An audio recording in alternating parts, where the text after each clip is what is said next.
Vítajte pri sledovaní relácie Veci verejné. Hovoriť dnes budeme o štrukturálnych fondoch, hospodárskej kríze a o podpore Európskej únie pre regióny.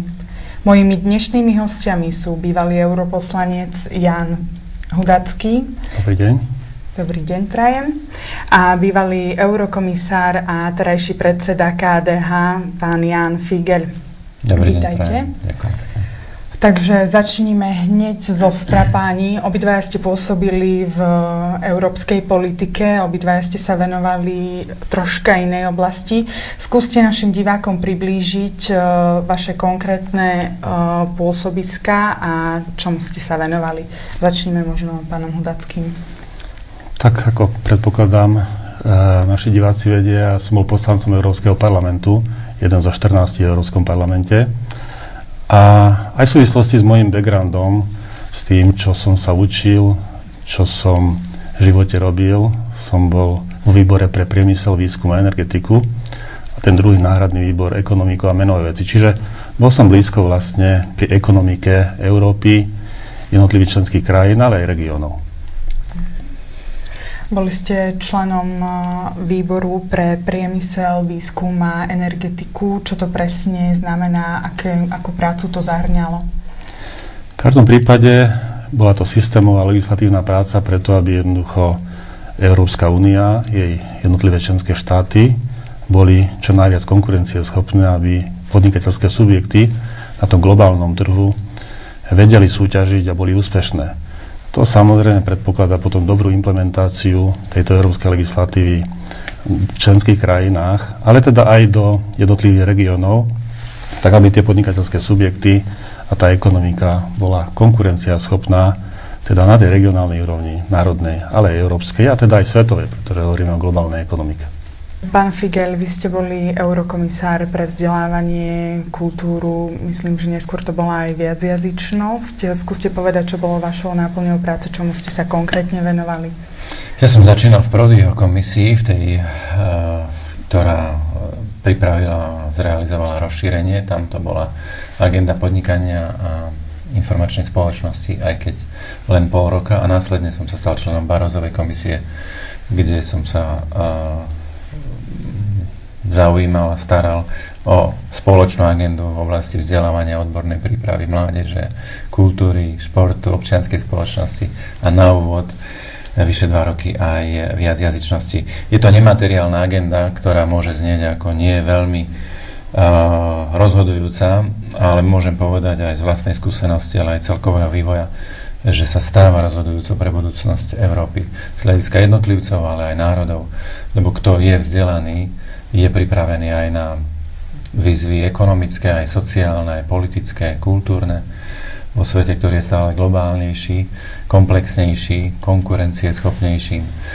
Takže je to výzva aj pre Slovensko, aby práve v tejto oblasti sme nepodceňovali vývoj, skôr naopak, cez vzdelanosť pripravovali ľudí pre budúcnosť, ktorá sa vždy začína dnes.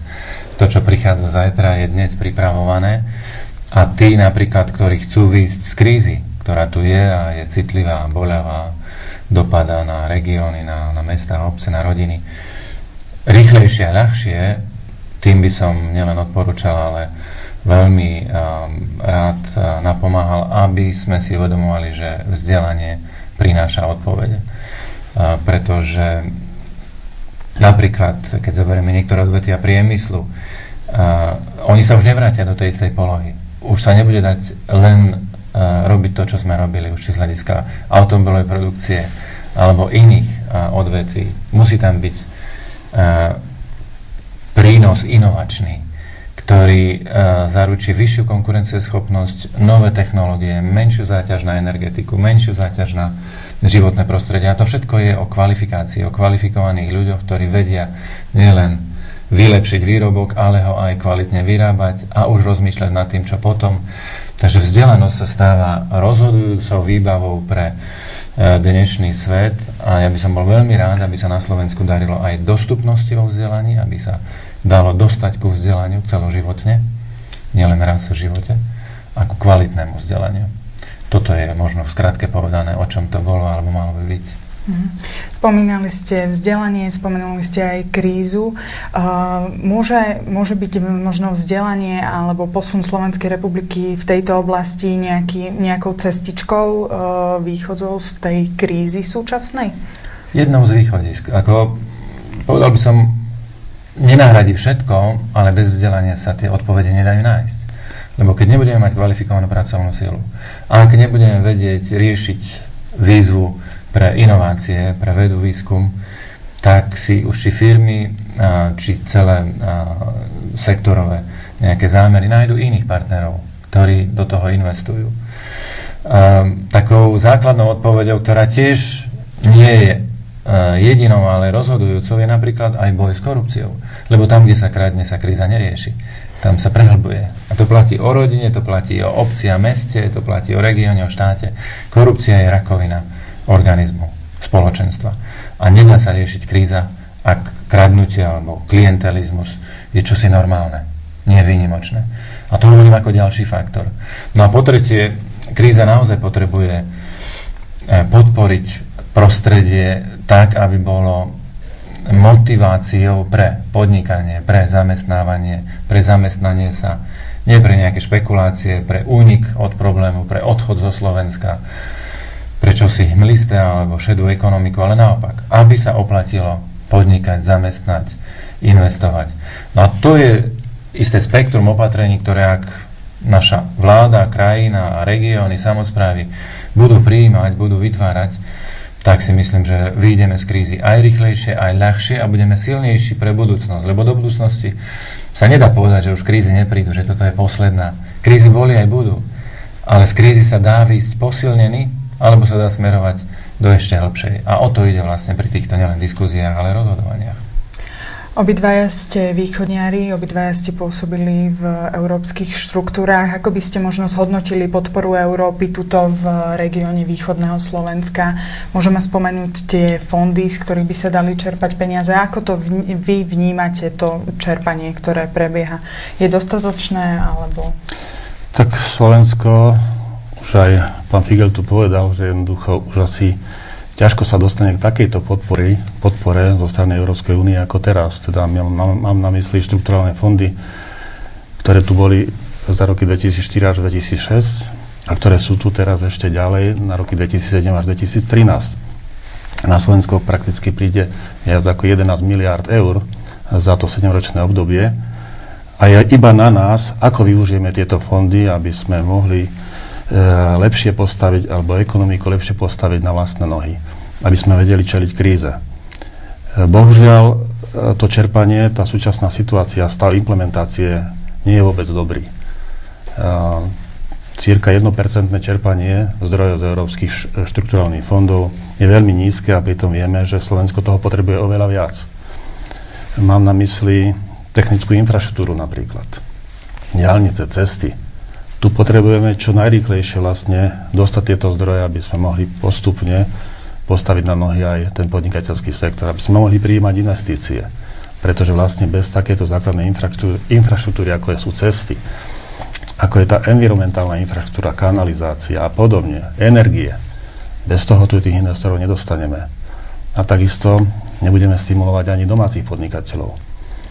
Čo som ešte opomenul, je tu vlastne širokopásmový internet, komunikácia. Jednoducho to je veľmi dôležitý faktor na to, aby každej jednej, aj tej najzápadlejšej dedinke sa mohlo dať podnikať. Aby tá firma mohla komunikovať s celým svetom. Takže to sú veci, na ktoré by tie štrukturálne fondy mali byť využité. Určite, veď máme 11 operačných programov, ktoré sú koncipované doširoko a ja tu vidím aj jeden z tých práve základných problémov, prečo sa neimplementujú takto dobre, ako by mohli. Ale tých problémov je viac. Boli tu spomenuté napríklad korupcia, klientelizmus, netransparentné čerpanie týchto štrukturálnych fondov. Sme dennodenne konfrontovaní s mnohými kauzami, ktoré vôbec nepodporujú vlastne tú samotnú implementáciu týchto štrukturálnych fondov. Takže toto sú faktory, na ktorých sa musí pracovať, teda aby aj regióny z toho získali čo najviac, aby predovšetkým Prešovský kraj, Prešovský región, odkiaľ ja pochádzam a kde žijem, jednoducho, aby dostal z tých štrukturálnych fondov práve na rozbeh tej ekonomiky, na takú iniciáciu vlastne tých podnikateľských aktivít. Čiže toto sú také dôležité fakty okolo štrukturálnych fondov. Je treba si uvedomiť, že už takúto šancu Slovensko zrejme v najbližšom období mať nebude. Spomínali ste obaja to, že Východ zaostal, takisto aj Slovenská republika dosť zaostáva v čerpaní týchto fondov. Ako to možno vnímali vaši kolegovia v Európe, keď ste možno upozornili na to, že u nás na východe je to veľmi zlé?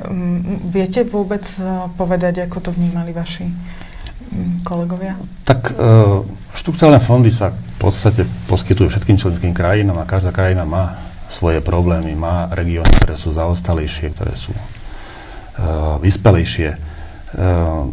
Dôležitým faktorom vlastne týchto štrukturálnych fondov, alebo cieľom štrukturálnych fondov je vlastne znižovať tie medziregionálne rozdiely. Východ Slovenska sa borí s problémami, vieme to všetci a tá implementácia nie je dobrá. Ja som samozrejme aj v Európskom parlamente viackrát upozorňoval na necelkom transparentné procesy, čo sa týka implementácia štrukturálnych fondov.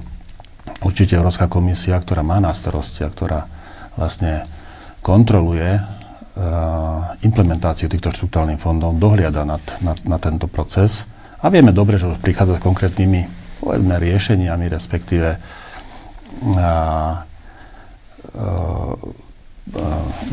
určitými systémovými procesmi, aby sa znížil vlastne takýto netransparentný proces.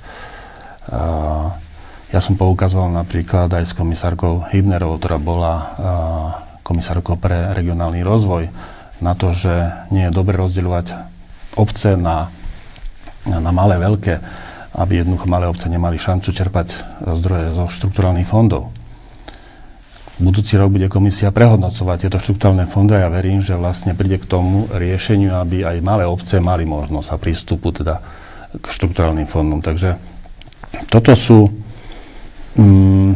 aspekty, ktoré som ja vnímal citlivo, na ktoré som poukazoval.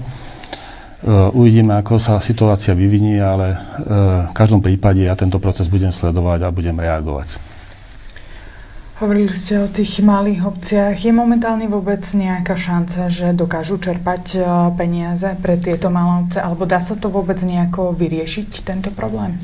Isté, že dá. Ja skôr by som poukázal na viaceré súvislosti, ktoré nám ukazujú, že treba zmenu. Že pán kolega Odlacký naznačil, ako slabo sa čerpajú tieto prostriedky.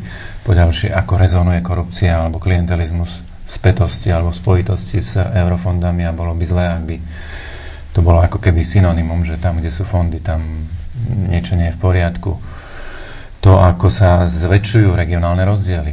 Podľa jednej z posledných štatistík Eurostatu Bratislava je už na úrovni zhruba 149% priemeru HDP na obyvateľa Únie a východ, to znamená Košický a Prešovský kraj, kumulatívne na úrovni 44%. Je to veľký rozdiel a väčší než bol. A cieľom európskej regionálnej politiky je práve znižovať tieto rozdiely. Nie tým, aby tí vyspelejší čakali, boli brzdení, ale aby slabší si pomohli. A o to pôjde pri tých zmenách, o ktorých by som ja rád hovoril aj verejnejšie alebo širšie, lebo oni sú v rukách Slovenska. Únia nám dáva bezprecedentné peniaze. 11,6 miliardy eur je zhruba jednoročný štátny výdaj. To znamená, jeden rozpočet nám pribudne za 7 rokov. To je vážna vec. A ak ho vieme využiť, tak to bude cítiť dlho. Ak ho zneužijeme, tak to bude tiež cítiť dlho, lebo to je postih aj etický, mentálny. Tam, kde sa rozkráda, tam sa dostávame do závislosti na bezcharakternom alebo nezodpovednom alebo inom správaní, ktoré nepozdvihne ani rodiny, ani obce, ani mesta. Podľa mňa je jedna z odpovedí, okrem boja s korupciou, okrem celkového zápasu s krízou a jej dôsledkami, aj vitalizácia regiónov, lebo silné regióny to je silná krajina. A vice versa. Silný štát potrebuje silné regióny. To sa spája. To je jednoducho súčinnosť.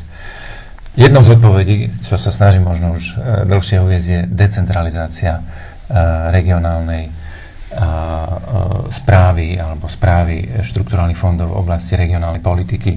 My dnes máme jeden regionálny operačný program. predsa Slovensko. Bratislava má samostatný, malý ako kraj a potom namiesto viacerých je jeden veľký a je správovaný samozrejme centrálne. Podľa mňa to je chyba. KDH, hovorím to aj ako predseda, ale aj ako človek, ktorý s ním šiel 20 rokov s týmto hnutím, sa usilovalo v 90. roku o etablovanie samosprávy komunálnej. Mestá a obce za 20 rokov opekneli, rozvinuli sa, nehovorím, že všade je všetko ideálne, ale o samosprávu sa treba oprieť s dôverou, samozrejme preverovať, ale dať ľuďom šancu. To je subsidiarita, to je sloboda, ktorá ide z dola, nie z hora. Občan je slobodný, nie je štát. Štát občanov je štátom slobodných občanov. A druhou úrovňou, ktorú sme vytvárali po roku 2000, v roku 2001 vlastne prvýkrát, sú župy alebo vyššie územné celky, samosprávne kraje, ktoré tiež dostali veľké kompetencie v mnohých oblastiach sociálnej, hospodárskej, zdravotnej, školskej, veľké rozpočty. Netreba sa ich báť, skôr naopak, dať im dôveru. A preto by budúci rozpočtový rámec pre európske fondy mohol byť rozdelený na 3 operačné programy pre východ, Košice, Prešov, stred a západ, s bližším akcentom alebo dostupnosťou fondov, ich kontrolou, ich využívaním pre regióny. V Čechách je 7 operačných programov pre regionálny rozvoj, v Poľsku 16. Nemajú len jeden. A tiež by mohli mať len jeden, lebo najlepšie veria vláde, v úvodzovkách, trošku ironizujem. My musíme veriť ľuďom. Tam, kde žijú, tam, kde spravujú svoje veci, snažia sa riešiť svoje problémy a Európa im v tom chce pomôcť. Keď im v tom bude pomáhať aj Bratislava ako centrálna vláda, myslím, že budeme vidieť iný, dynamickejší rozvoj aj tu v Prešovskom kraji. Aké konkrétne kroky je potrebné podniknúť, aby sme dospeli do takého štádia, že by sme možno neriadili, teda že by nebolo všetko riadené z Bratislavy, ale ako ste hovorili, možno východ, stred a západ. Čo konkrétne, možno aj v slovenskej legislatíve je potrebné urobiť, aby sa to zmenilo? Nie až tak veľa. V podstate ide o to začať takúto nielen diskuziu, ale hľadanie konsenzu, aby to nebolo neustále menenie pravidiel alebo mechanizmov, lebo stále budeme potom len hľadať, kde to ako má fungovať. Zhodnúť sa v tom, že posunieme viac kompetencií, zodpovednosti, dosahu na eurofondy do regiónov. Na budúci rok, ako naznačil Jan Hudacký, Európska komisia začne so štátmi diskuziu o tom, ako ďalej rozvíjať ten celkový rámec štrukturálnej politiky. Ak Slovensko si osvojí takúto pozíciu a KDH ju bude presadzovať, a ak bude dostatočne silné vo voľbách, tak ju bude presadzovať vo vláde, tak si myslím, že odpoveď už je potom na ceste. To, že nám treba v regiónoch posilniť administratívne kapacity, lepšie pripraviť ľudí, si myslím, že je len logickým pozvaním regiónom, aby tomu viac rozumeli, pripravovali si osoby a štruktúry na to. A podľa mňa už aj tak sa na to pripravujú, lebo časť aj tak realizujú. A to volanie potom, aby eurofondy viac pomohli, zachytám zo všetkých kútov Slovenska. Takže to je logická odpoveď na otázku, ako na to. Podľa mňa treba aj posilniť kontrolu. Niečo, možno vám hovorí niečo meno OLAF, to je Európsky úrad pre boj s korupciou alebo defraudáciou. My potrebujeme silnejšiu kontrolu. Nie preto, že by sme nikomu neverili, ale preto, aby táto krajina mala efektívnejšie využívanie vlastných a cudzích prostriedkov, aby sa nestávalo to, čo pri nástenkovom tendri, že aj ministerstvo financií povie, že niečo tam má, ale neviem. Potom úrad pre verejné obstarávanie dlho nevie vyhodnotiť, či to bolo v poriadku, či nie. Potom NKÚ povie, že tam na 3 kontrolách boli 3 vážne narušenia a že Európska komisia nám musí povedať: páni, nedostanete ani euro, zaplaťte si to sami, lebo je to protiprávne, alebo nie je to v súlade s európskym právom. A naši povedia, že vyhrali sme do vlastnej bránky. Toto nie je kontrola. To je až škandalózne vykladanie toho, čo má znamenať efektívne, zodpovedné využívanie verejných prostriedkov. Takže toto zmeniť znamená niekde asi aj systémové kroky, ale v podstate ide o správcov. Ja by som ho tam ešte k tomu doplnil.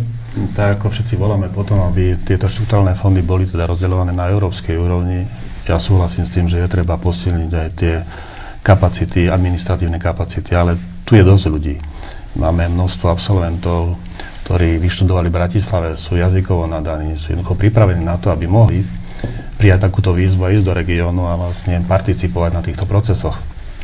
Čo sa týka kontroly, ja dokonca si myslím, že práve ten regionálny parlament bude mať ešte tú jednu ďalšiu funkciu jednoducho tej vlastnej kontroly, pretože každý jeden poslanec, ktorý bude za konkrétny okres v regionálnom parlamente, bude mať snahu, jednoducho bude kontrolovať, kam tie peniaze idú, ako efektívne sú tieto peniaze využité. Takže by som povedal, ten rozsah tej vlastnej kontroly, ako sú využívané tieto európske zdroje, bude ešte vyšší.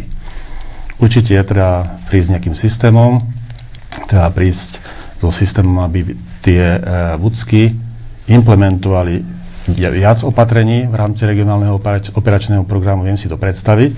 A dokonca si viem predstaviť, aby aj niektoré iné operačné programy, ako je predovšetkým konkurencieschopnosť a hospodársky rast, aby niektoré opatrenia takisto prešli možno pod vúcky, pretože tá ekonomika tohto regiónu je veľmi dôležitá a práve tých regiónov, ako je Prešovský, ktorý je jeden z najslabších, teda ak nie vôbec najslabší na Slovensku a dokonca aj medzi regiónmi celej Európskej únie. Takže sú pred nami veľké výzvy, je treba spojiť sily, prepojiť vlastne tie iniciatívy európske, národné a regionálne a dokonca až miestne, aby jednoducho prišiel ten synergický efekt v podobe znižovania skutočne tých regionálnych rozdielov medzi regiónmi na Slovensku. Ja by som ešte dodal, ak môžem, v súvislosti s týmito fondami veľmi treba pamätať aj na tie nemateriálne agendy, to znamená na investovanie do ľudí. Nielen do infraštruktúry, tej materiálnej, už ekologickej alebo dopravnej, ale aj do ľudí, čo sú rekvalifikácie, čo je vzdelanosť. Ľudský potenciál, ten je rozhodujúci pre všetko. A druhá dimenzia, ktorú sme nespomenuli, je cezhraničná. My tu máme dnes otvorenú Európu. To, čo nebolo možné predtým, kvôli neslobode a iným bariéram, dnes je možné. Takže už či vo vzťahu na Poľsko alebo na juhu na Maďarsko, respektíve aj na Ukrajinu ako veľkého, dôležitého suseda, sa dnes s európskou podporou dá intenzívne rozvíjať. Ďakujem veľmi pekne páni za vaše podnetné odpovede. Ďakujem bývalému poslancovi Europarlamentovi pánu Janu Hodockému a pánovi predsedovi KDH Jánovi Figeľovi. Ďakujem pekne. My sa uvidíme na budúce, možno už o týždeň. Dovidenia. Dovidenia.